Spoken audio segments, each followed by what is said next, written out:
It's time for Real Ag Radio on Rural Radio Channel 147 on Sirius XM.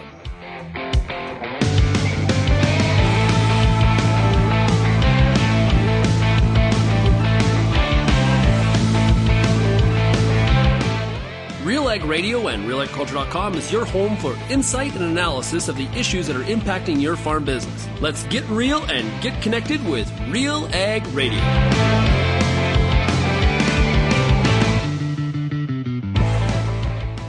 Welcome to Real Ag Radio here on Rural Radio 147, Sirius XM. Sean Haney, your host here on this Tuesday edition of the show. Thanks so much, everybody, for making Real Ag Radio and Rural Radio 147 a big part of your workday. Also, of course, as always, big shout out to everybody listening out there on the Real Ag Radio podcast as well. We greatly appreciate it. And thanks for tuning in today. Well, hey, if you're out on a sprayer, you may notice, depending on where you're farming in Canada or the United States, you may run into some GPS outages this week. That's not good. Especially if you're, maybe still trying to put some seed in the ground. You got sectional control on the sprayer. It's really nice to have that auto steer when you're ripping through the field at 15 miles an hour. And trying to, keep 90 feet of boom or even more, 110 feet of boom in control. Well, what's causing it? We're going to hear from Dr. Terry Griffin. He is with Kansas State University. He follows space weather very closely. And this week we could see some very big disruptions when it comes to GPS signals and locations and things like that. Just imagine how much havoc it's going to cause in the consumer market as people try to use Google Maps and figure out where they are going. Well, this is an interesting week indeed, and Terry will break it all down for us. We're also going to hear today from Darren Backus of FCC Capital. FCC is deploying $2 billion to spur and be a catalyst for ag innovation investment. That's $2 billion with a B. And Darren's going to be with us to talk about what projects qualify, why they're doing this now, and all the details on it. It's a familiar topic to me because I did some roundtables last year on the ag tech innovation ecosystem, and so I think this fits very much in terms of what we heard in those roundtables. So looking forward to bringing the conversation with Darren to you, and we'll also talk to Jared Chambers of ATP in a product spotlight. Now, if you have any feedback on today's show, we'd love to hear from you. You can send me an email, shaney@realagriculture.com. You can also call the Real Ag Feedback line, 855-776-6147. Speaking of feedback, I do want to mention an email I got from Don. Now, Don is retired, but Don sent me an email the end of last week, and he has been a newsletter subscriber to Real Agriculture since 2009. That's basically the beginning. He may be on the original 300 list. And he basically said, hey, I'm still getting the newsletter, still appreciate it, love to keep up to date on what is happening in the world of agriculture. And he says, you have a great newsletter. Well, I appreciate that, Don. Thanks for hanging in with us all these years and watching, being really a part of the growth. I think Don is on the original 300 list, for sure. So I appreciate that email, Don. You can get the newsletter just like Don by going to realagriculture.com/subscribe. We have a whole bunch of different emails that are going out throughout the week. Cattle, dairy, machinery, Western Canada, Eastern Canada, mind your farm business, the agronomist. I'm probably forgetting one indeed, but I encourage you to go to realagriculture.com/subscribe and appreciate Don checking in with us and seeing how things are going, and some very nice words. Very much appreciate that. We do have a poll up at realagriculture.com, and we talked about this last week on the Farmer Rapid Fire. King Charles is set to deliver the speech from the throne. Is it smart or it's silly? Well, I think we could say the results are in. And interestingly enough, a little bit different than we heard from the farmers last week.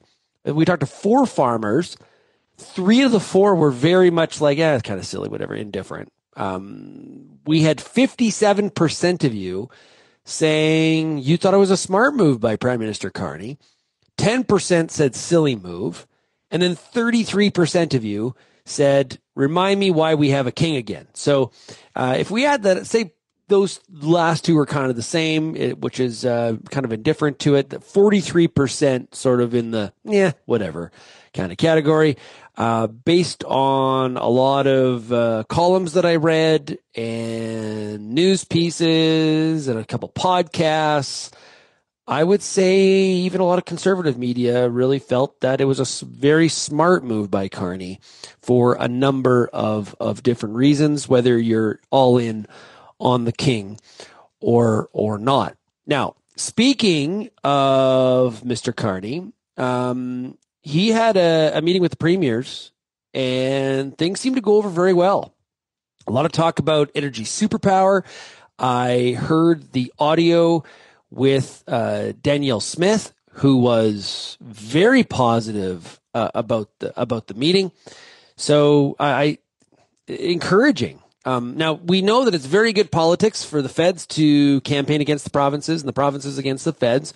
Maybe this will be a little bit different, but if you read some of the articles that were written about the premier's meeting, as well as Carney sit down with some energy executives in Calgary, good response from people. I think so far they seem to be following through. Based on people that are in these rooms, they're following through with the action, moving towards doing something. It was interesting, the Globe and Mail for the executive meeting, one of the comments is that it wasn't like lip service. It wasn't just a photo op. It was a 2-hour, sincere listening to what the concerns are, what needs to happen in order for Canada to get some shovels in the ground and be that energy superpower that everybody has been talking about for pre-election and definitely post-election as well. So that's a positive story for sure. The wildfires, was looking at a map this morning, and like Winnipeg, 10 plus when it comes to the air quality, not good. Regina was not great. Here in Lethbridge, no smoke in the air, but just that means we're not hitting the wind pattern. But there has been some evacuations in some areas of Saskatchewan and Manitoba, and our thoughts are definitely with a lot of those people. Heath MacDonald, the Minister of Agriculture, he tweeted out or put on X this morning, thank you to Secretary Rollins and the USDA Fire Service for your support. I'm thinking of everyone who has been impacted by these terrible fires. Thank you to the heroic Canadian Forces members and first responders, including those from PEI who have stepped up to lend a hand. Of course, his riding is in PEI. That's why he is mentioning it. So that's, again, another positive. Remember the California, the LA fires. There were some Canadian water bombers that went down to help out. So it sounds like the USDA Fire Service is also helping with some of these fires in Canada. That's what the relationship is all about. And something we're watching for Friday, to give you a bit of a heads up, the U.S. is pushing countries for their best offer on trade negotiations by Wednesday. So the Trump administration wants countries to provide their best offer on trade negotiations by Wednesday ahead of the self-imposed deadline in just 5 weeks, according to a draft letter to negotiating partners seen by Reuters. It's sort of like negotiating a house. Okay, what's your best offer? Final offer. What do you got? Put it all on the table. We'll see what comes out of that. We'll talk about that on Friday on the Issues panel. Let's take a break. When we come back, we're going to talk to Dr. Terry Griffin of Kansas State University and find out what's going on with these GPS signals, all because of space weather, right after this. Time for a product spotlight with ATP Nutrition, the founder and CEO of the company, Jared Chambers. We're going to talk about foliar application during herbicide timing. The reason why is there's 4 natural stresses that occur in a plant. The second one is during rapid vegetative growth. So what happens just before we want to eliminate the weeds? That's when we put on a herbicide. This is a great opportunity, a second opportunity of a starter fertilizer to actually get the right balance of nutrients to really help propel that plant to drive rooting, drive vegetation, and also to help ensure that plant's healthy enough so that it can metabolize the herbicide. The plant has to metabolize and break down that herbicide so it doesn't die. That requires energy. This is a massive project we've undertaken for the last decade. We work closely with all the major crop protection companies. They supply us their actives. We do compatibilities to be sure that they're compatible in the tank. We also work with a lot of crop protection companies to look at the efficacy in the field. So we're going to go to atpag.com. Hi, I'm Bernard Tobin, host of the Soybean School on realagriculture.com. Throughout the year on the Soybean School, we'll bring you timely agronomic video content from planting to harvest, from the latest agronomic research to the latest in production technology. Check out our massive video library on YouTube, realagriculture.com, or download the audio podcast versions wherever you get your podcasts. The Soybean School is brought to you by Mazik Seeds and Lalamon Plant Care. Register for the Soils for Our Future. A gathering of global to local perspectives. Join the group July 20th through the 25th at the RBC Convention Center in Winnipeg. Learn about global perspectives, today's research to sustain our future. Register today at soilsforourfuture.ca. There's a lot of activity when it comes to space weather here over the weekend into this week, and there's going to be some possible consequences that you're going to see the impacts of on your farm. Joining us to chat about it is Dr. Terry Griffin out of Kansas State University. Dr. Griffin, it's great to chat with you. Thanks, Sean. I appreciate the opportunity to talk about space weather and agriculture. Yeah, so we're going to, when you and I saw each other back earlier in the spring in Kansas City, we chatted about space weather and some of these blankouts on GPS. What happened over the weekend?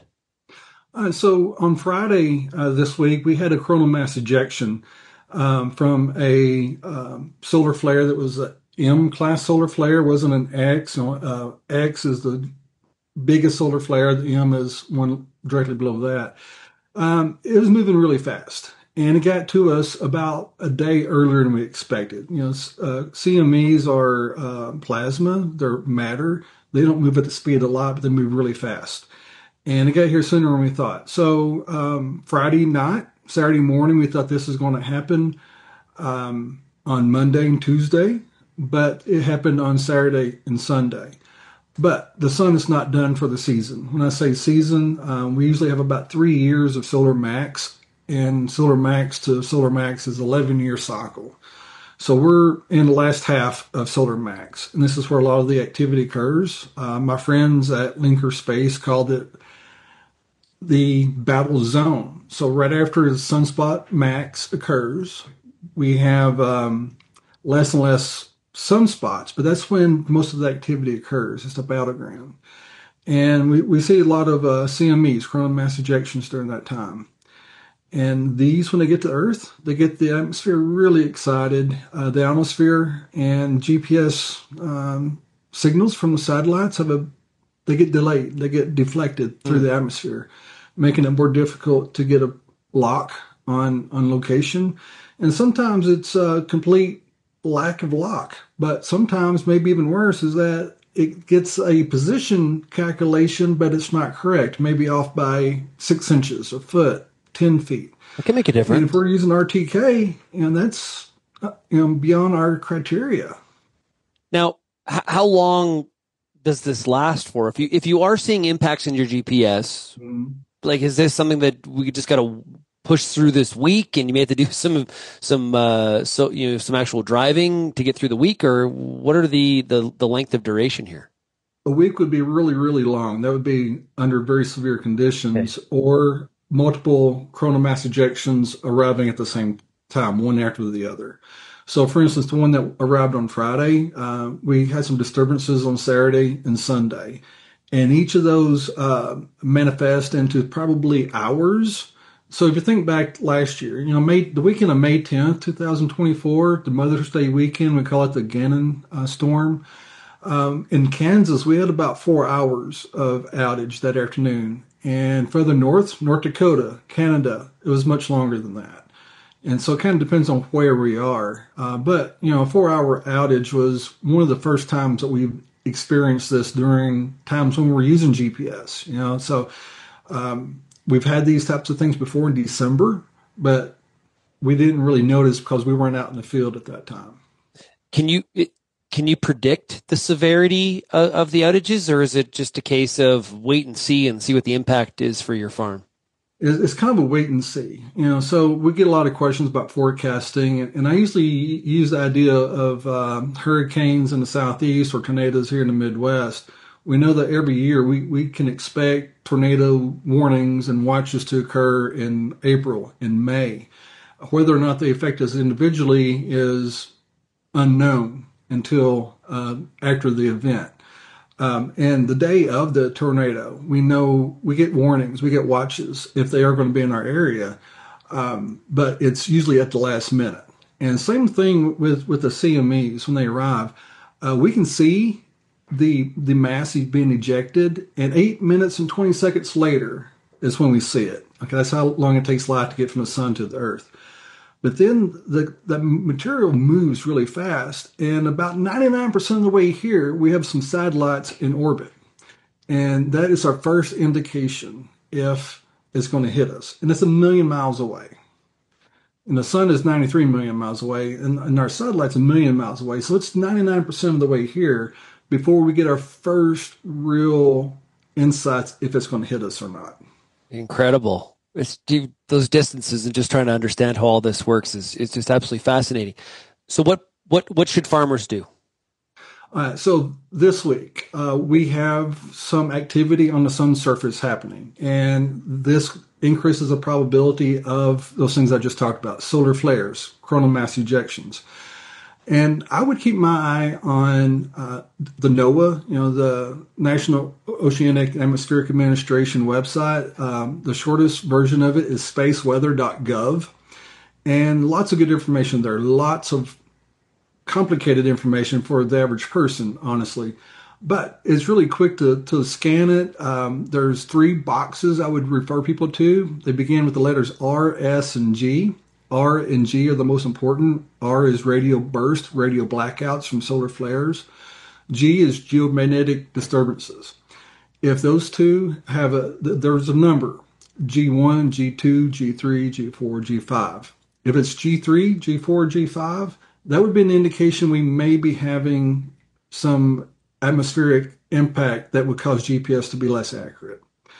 If it's G1 or G2, that means probably not so much, especially at the latitudes here in Kansas. Your listeners in Canada would be a little bit more sensitive because of closer to the poles. It's or even the eastern seaboard of the United States, for whatever reason, they tend to be more sensitive to these things. And it's color coded. So G5 would be a dark red. If you see dark red, and you're having GPS problems, it's probably not something that you can fix locally. It's probably something global in the atmosphere. If the boxes are green or yellow, then you may actually have a local problem that you need to call your dealer about. But if they're dark red, there's nothing we can do about it other than not use GPS. And, for automated guidance, there's some workarounds, but we have a lot of farms who are relying upon section control for planting and spraying. That technology relies upon a good GPS signal. Yeah, exactly. Like this is the time of the year with seeding and planting, and that first application of in crop. Like we're told, like we are on the GPS. Like of course, like with a sprayer, if you have to drive, you can. But boy, it's a great reminder how beneficial GPS is to us when we don't have access to it or we can't rely on it in a week like this.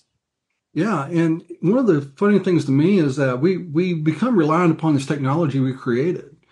It's almost humorous for the farmers who have not adopted GPS guidance. Last May were kind of, thought it was hilarious that the high-tech folks couldn't get seed in the ground. But, because of GPS, our equipment's gotten bigger, wider, and, sometimes we just decided not to put row markers on planters because, hey, we don't need it.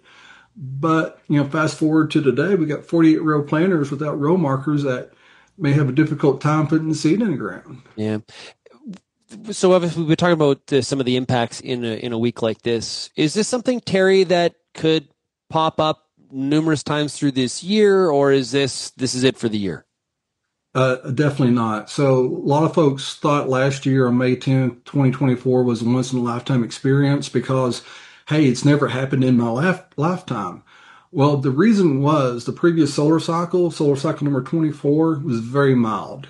The one before that, solar cycle 23, less than 5% of acres in North America had GPS on it. So GPS was not even really widely used then. This was our first time of having a normal solar maximum with GPS. And we're not having severe solar activity. This is normal solar activity if you look at what we've been recording for the last 200, 300 years. Yeah. And we're about halfway done with Solar Max. We're on the downhill side of the solar sunspot counts. But that means that this is when the most activity occurs, when we have the most geomagnetic disturbances. So my prediction on this is sort of like the tornado thing. Every 11 years, we should expect more activity, just like we expect activity with tornadoes in April, but this on an 11-year cycle. And for the next, let's say spring 2026, a year from now, we will be exiting the danger zone. Mm. And so we're going to be in it for the rest of 2025 and probably a good half of 2026. It's going to quiet down for 6 to 7 years, and then it's going to ramp back up again. And assuming we still use GPS satellites the way we do now, unless there's better technology that comes out in the next decade, we're going to have the same problem again after 2026. Well, everybody stand your toes out there. Of course, if there's an outage, you're going to know it. It's where it marks your location wrong that you're going to need to be paying a little bit more attention in terms of where you are in the field and on your passes. Dr. Griffin, thanks so much for joining us here today. Really appreciate it. Thank you. It's good to be here. That is Dr. Terry Griffin out of Kansas State University. Hey, I want to tell you about Ag Expert, deep in the fields and deep in the data to back up your decisions on the farm. Get started at agexpert.ca. We'll be right back on Real Ag Radio right after this. At Vatterstad, we aim to be the world's leading partner for outstanding emergence. We're doing that through innovative tillage, planting, and seeding equipment that's optimized for your field conditions and soil types. We also offer industry-leading capacities to help you get the job done in shorter windows of time. It's all designed to give your crop the best start possible so you can maximize yields. Vatterstad, we look forward to growing together.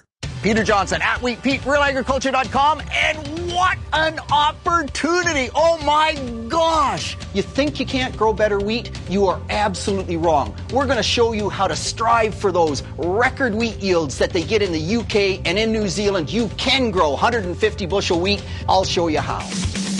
Catch Wheat Pete's Word every Wednesday on realagriculture.com or download the podcast on iTunes or Spotify.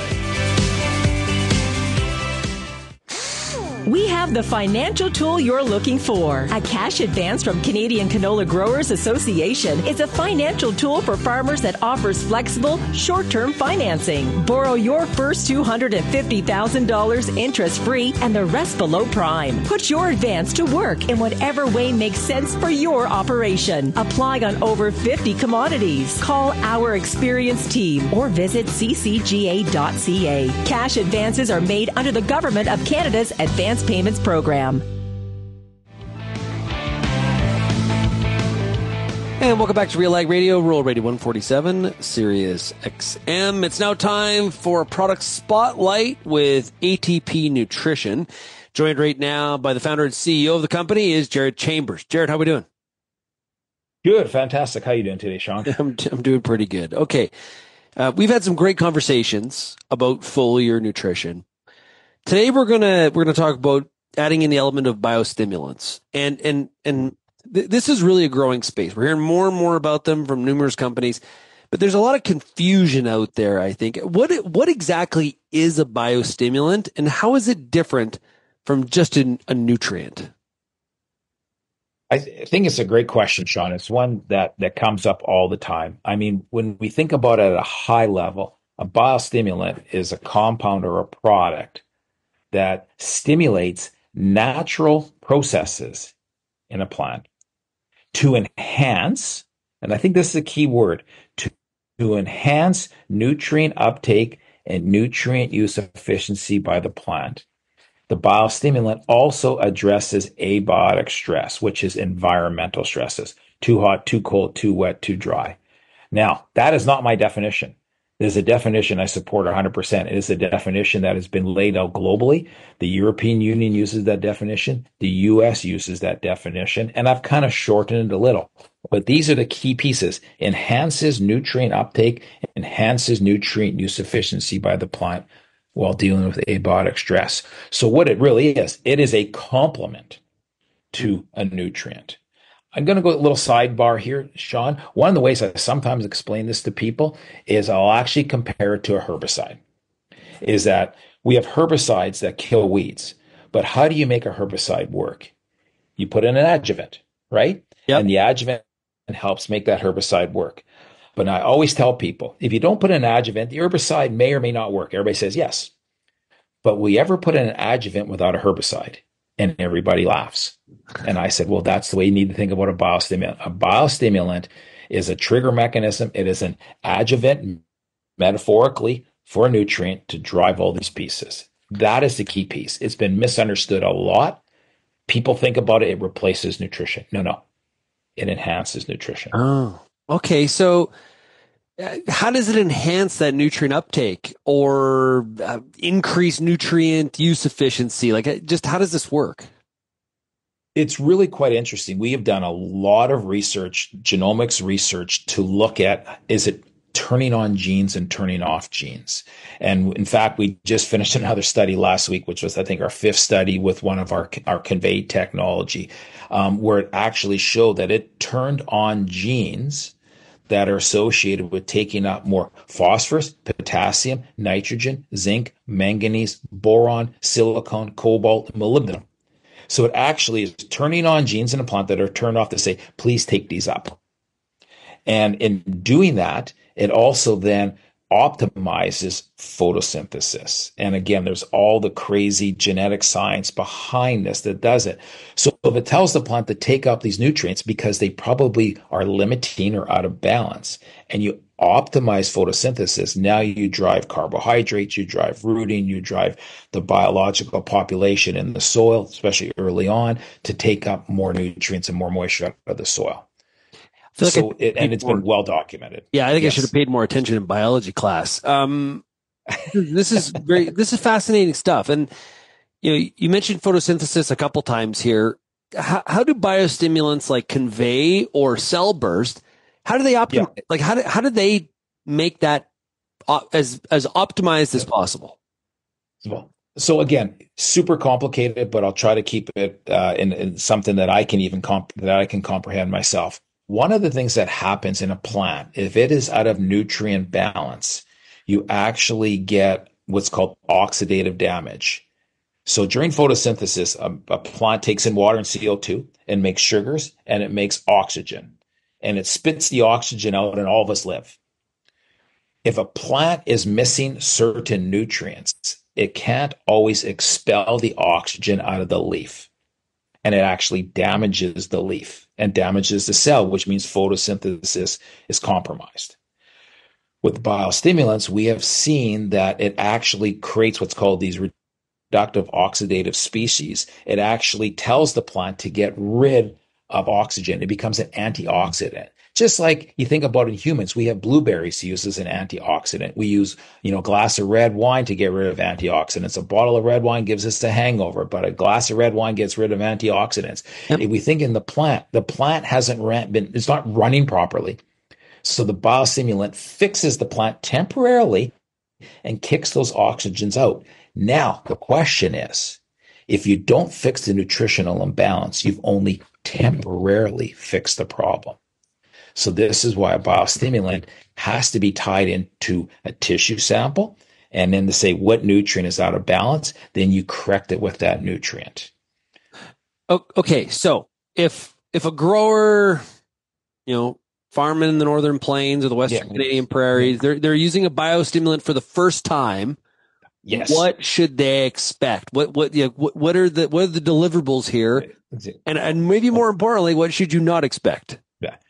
Great question. So first of all, if you're using the biostimulant for the first time, do not use it by itself, because our work has shown, the genetics have shown it, the agronomy in the field has shown it. If your plant is out of balance nutritionally and you put on a biostimulant, you will have a short-term visual response, and I'll talk about that in a minute, but you actually will generally have a negative impact on the plant, because our biostimulants actually tell the plant to take up these other nutrients. But guess what? If they're not in the soil and you haven't put them on as a fertilizer, you've actually tricked the plant. You've actually starved it quicker. So biostimulants say, we'll use phosphorus, for example. It says, I'm going to increase phosphorus uptake. But if there's no phosphorus in the soil, but it turns on functions associated with phosphorus, but there's no food, there's no gas in the gas tank, it actually kills it quicker. You're running dry. This is why biostimulant standalone treatments, you can have home runs or big strikeouts. You never get base hits. I like base hits. I like base hits, singles and doubles all day long. So first of all, do a soil test, do a tissue test. What is your targeted goal? And then once you figure out your target nutritional goal, then you say, I am going to add a biostimulant to this. So my treatments are going to be target this 1 or 2 nutrients, target this 1 or 2 nutrients with the biostimulant in it. That is going to give you the best positive success. So what are you trying to accomplish? Put on the biostimulant onto the seed or the soil, early season foliar, is you're basically going to optimize photosynthesis. You're going to drive rooting. So if you drive rooting, the first thing you should do about 10 days after, 7 days after, 2 weeks after, look at the roots. See if there's larger root system. You're going to see it 8 or 9 times out of 10. Then what you're going to see is then you're going to see that above ground response where now that plant is going to not have that seedling stall, that herbicide hangover. It's going to drive it through to the pieces. In the case of what we actually see in nitrogen fixing crops, it's absolutely fascinating, is you actually see nothing above ground. The root system is larger. Nitrogen fixation is happening quicker. Nodulation is happening quicker. Then all of a sudden, the vegetative growth just takes up, and right at the start of flowering, you all of a sudden see this, we call this stem elongation, the cytokinin response, because nitrogen fixation is happening quicker. So again, early on herbicide timing, it's all about roots. About roots, driving roots. Great stuff. Well, hey, that's where the magic happens, under the soil profile, my friend. That's where the magic happens. Absolutely. Okay, so for audience listening in the U.S. or in Canada, maybe they're interested in a Convey or a Cell Burst, any of the other ATP nutrition products, where do they go? They go to atpag.com. And if you're looking for standalone biostimulants, you go under our product category under biostimulants. You can see Convey, Convey Pro, Cell Burst, Synergrow. If you then also want to say, hey, I agree with what Jared is saying, I want to put those biostimulants, Convey and Cell Burst into a product, that's when you go under our products, go under our macronutrients or our micronutrients under our relief or our kinetic line where those biostimulants are already pre-formulated in the right ratio with a nutrient pack. Great stuff. Hey, Jared, thanks for joining us here today. Alrighty. Thanks a lot, Sean. Thanks for having me. Great stuff. A lot of awesome stuff happening at ATP Nutrition. Make sure you check out the website or talk to your local rep or dealer. We'll be right back on Real Ag Radio right after this.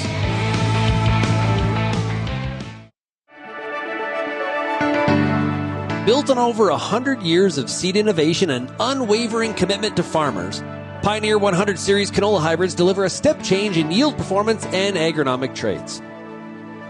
This isn't just better canola, it's different canola. Pioneer 100 Series. Contact your local Pioneer sales representative or visit pioneer.com/100 series to learn more today.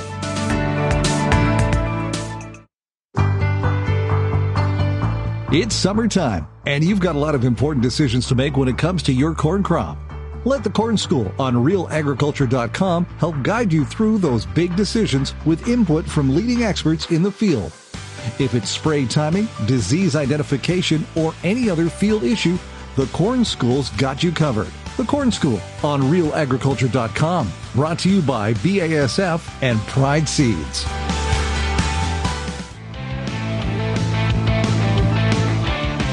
From nutrient management to the latest weather, market, and ag trends, The Dirt, an economics podcast, is your place for farm-smart topics to boost your profitability. Join Mike Howell on Season 4 of The Dirt podcast, available now at nutrient-economicswithak.com. Well, the end of last week, Farm Credit Canada made a big announcement. And, we talk a lot about ag innovation, how to bring more technology, ideas, productivity to the farm level, just the ag industry in general. How do we make that happen? And, last year I was a part of a roundtable with BioEnterprise and Farm Credit Canada, Canadian Federation of Agriculture, AFC, and went across the country. I think I talked about this a little bit. Went across the country and it did a stakeholder roundtable in terms of what is working inside the Canadian ag tech ecosystem? What needs to be improved? what are we what is Canada capable of? And it was a fascinating experience, and I learned so much from so many people that are in this on a daily basis. Well, one of the conversations that comes up lots is access to capital. And FCC has made a huge announcement. They're going to be putting $2 billion into the ag tech ecosystem to really fund and spur innovation. I had a chance to talk with Darren Backus from FCC Capital about the why, the what, and the when, and how this is all going to work. Here's my conversation with Darren Backus. Big announcement from Farm Credit Canada this week. Here to chat about the significance of it and where the money's going to go. It is Darren Backus, Executive VP of Agri-Food and Alliances at FCC Capital. Darren, thanks for joining us. Thanks for having me, Sean. Great to be here. Okay, give us the details here. What is FCC announcing this week? So FCC, we're thrilled to announce that we are committing $2 billion of new capital solutions into the food and ag industry, particularly focused on innovation. So ag tech, if you will. $2 billion, exactly. This is going to be looked to be deployed over 5 years. And Sean, this has been part of the strategy that we at FCC have been launching over the last couple of years based upon the engagement and discussions with the industry. Right? This is what we heard from the industry is needed and wanted. Now, what has changed FCC in your risk appetite or the mandate from the government that would allow you to put this significant amount of capital into the market? Yeah. So good question. So the mandate remains the same as has always been, which is to enhance the Canadian food and ag industry. And so you and your listeners are well aware that FCC has been a stable force in food and ag for decades, providing capital solutions to primary producers. And so over the last couple of years, as we've been thinking about how FCC can continue to support the industry, we went out there and talked to the industry. And what we heard from the industry was, we need more diversity of capital solutions. Your senior lending to primary ag, agri-food, agribusiness has been very supportive, right? The capital solutions you have provided in the livestock industry and the input financing, very supportive.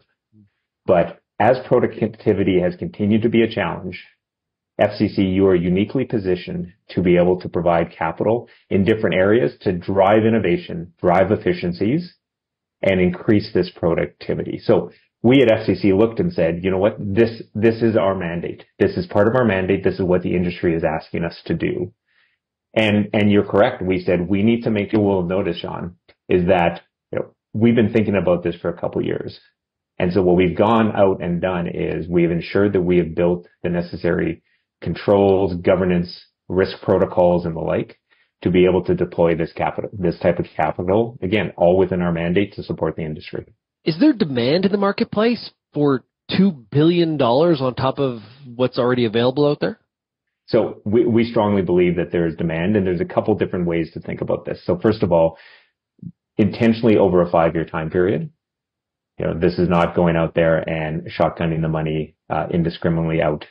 Number two is we see a robust set of investors, entrepreneurs that may not be thinking about food and ag as their primary place. So there are generalists out there, successful serial entrepreneurs, investors who have an investable universe that has different sectors, where they can come and they say, actually, hey, FCC is providing an opportunity to crowd in capital, to crowd in entrepreneurs into food and ag. And so, yes, something that's unique, as you well know, John, about Farm Credit Canada is we have a specific industry, right? Unlike other BDC, EDC, and the like, who play very integral roles in the Canadian economy, they're generalists.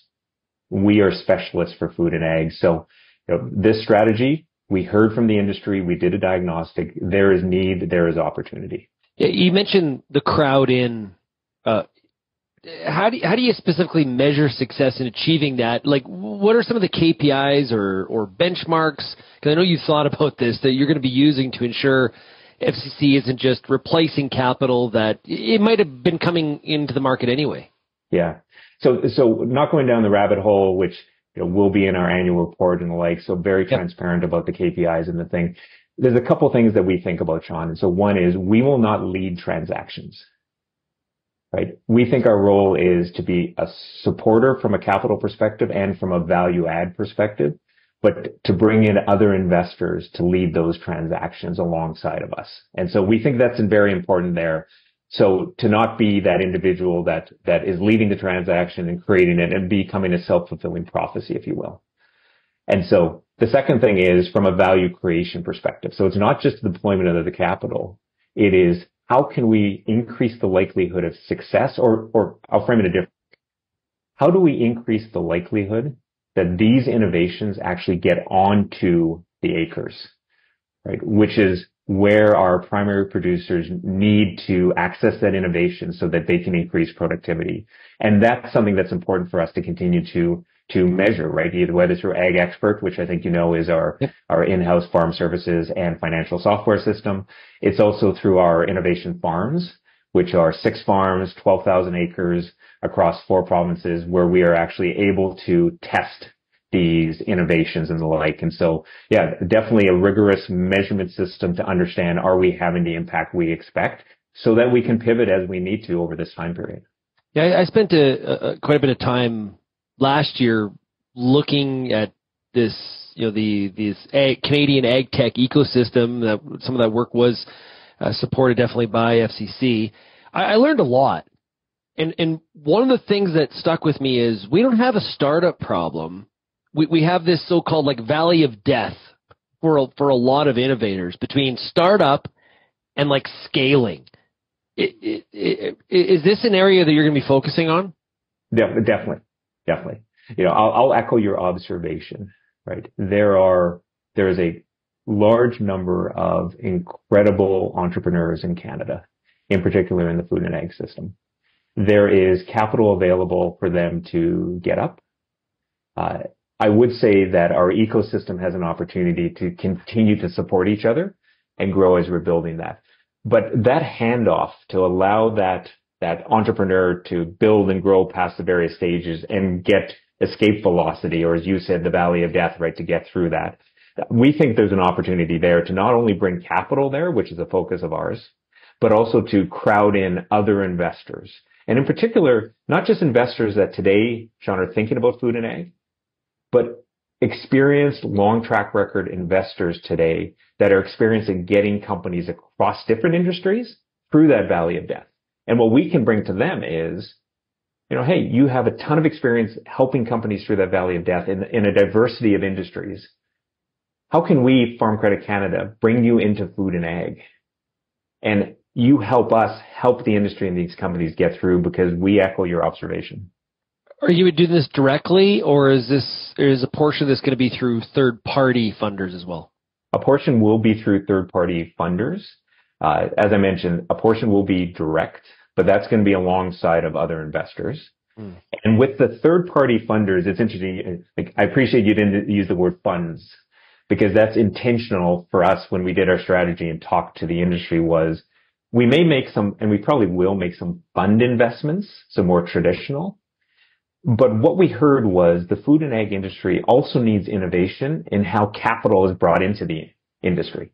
So yes, it might be a traditional fund with a lifespan and a structure that the industry is used to, but it may be something, and we hope it's something novel or multiple novel, where people come in and say, oh, like the way that inputs actually work from a timing and a growing season, bringing an idea that worked for fintech structurally won't work here, because fintech, you think, as you know, you think quarter over quarter. Our customers think growing seasons. And so we will need innovation in the funders. So it may not be funds, but the funders. But yeah, some direct and some through these structures. We got more of my conversation coming up with Darren Backus from FCC Capital. But first, I want to tell you about Genesis Fertilizers. They're making real progress toward providing reliably, locally produced fertilizer. Join the ownership group and protect your bottom line. Learn more at genesisfertilizers.com/credibility. We've got more coming up here on Real Ag Radio right after this. I'm Lindsay Smith from RealAgriculture.com. Join me Monday nights for The Agronomist, a 1-hour live and interactive show broadcast across YouTube, Facebook, and X. Monday nights at 8 p.m. Eastern I host expert agronomists from all over the country to give you answers to some of the toughest agronomic questions. Join us live or catch the replay Tuesday morning. That's The Agronomist with me, Lindsay Smith, Monday nights live at 8 p.m. Eastern. How's your seed quality? What should you treat with? What about herbicide carryover and environmental concerns? Spring is here, and you've got a lot of things to think about in regards to your pulse crop. The Pulse School on Real Agriculture has information and advice for all these questions and more to help you navigate this season. Brought to you by BASF. Pulse School episodes are available at pulseschool.com, realagriculture.com, or as a podcast on your favorite streaming service. Download the latest episode today.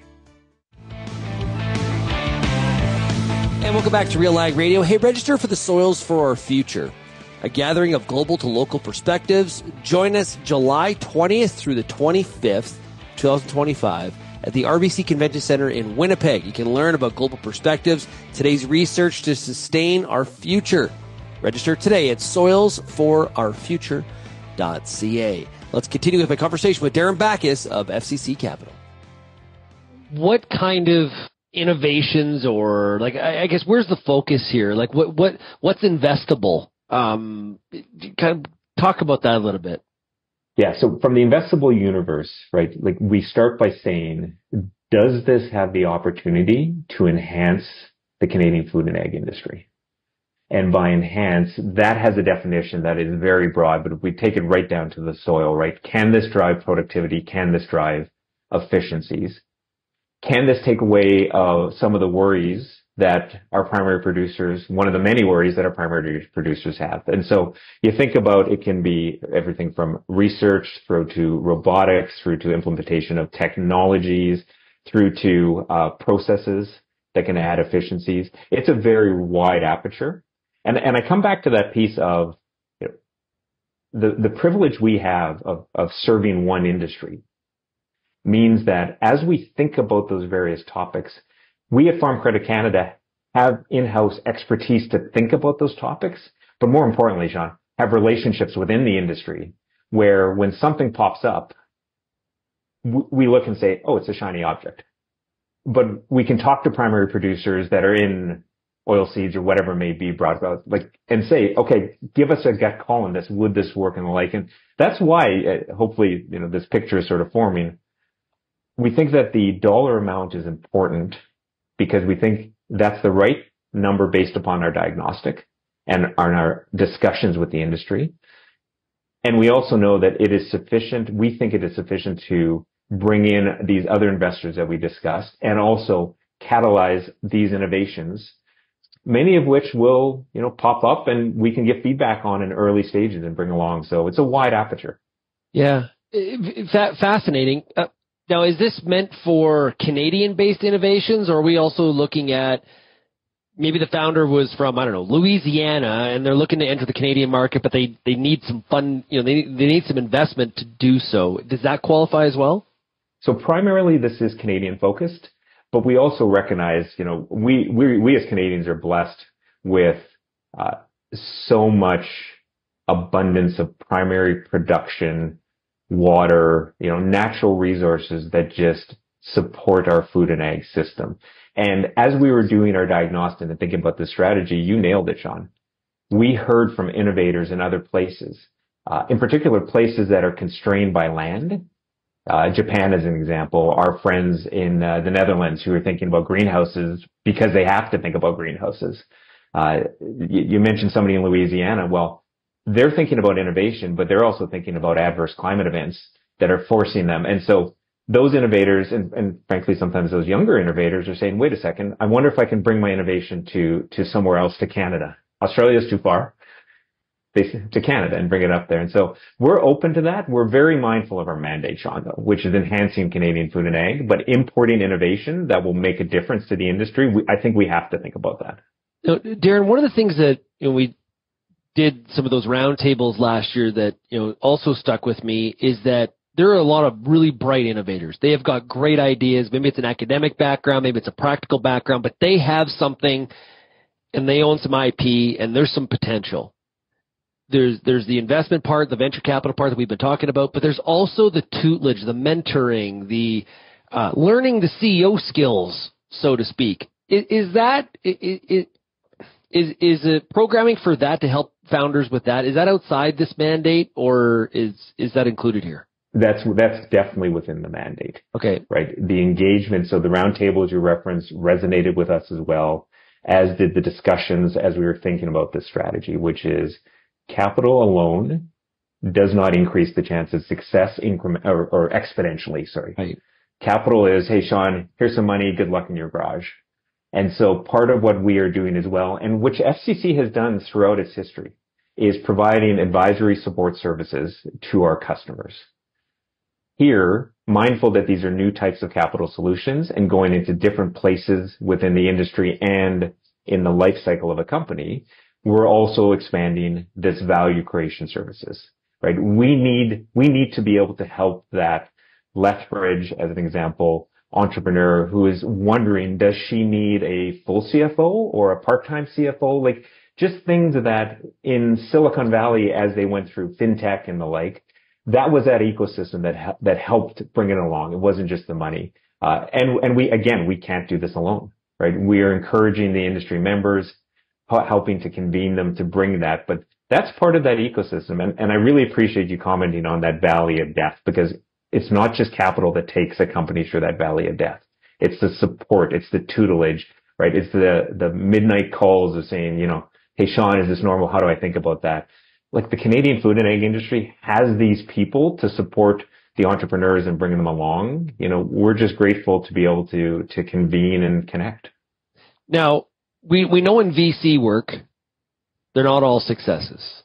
That's the math just proves that. So how do you deal with failure in the fact that, FCC is a crown corporation? There's a lot of smart people with VC backgrounds on your team. I've met a number of them. So there's some smart people in the room here.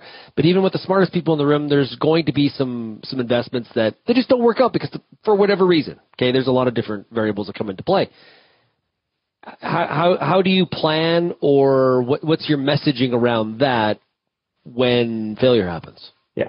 So a few things that build off of that. So number one is ensuring that the underwriting, so that the triage and the understanding of each investment opportunity is not forgotten. And when an investment hits a challenge and the like, we always look back and we say, was that a risk that was expected? Is it playing out as we expected? Could we have done more to mitigate it and learn from it, right?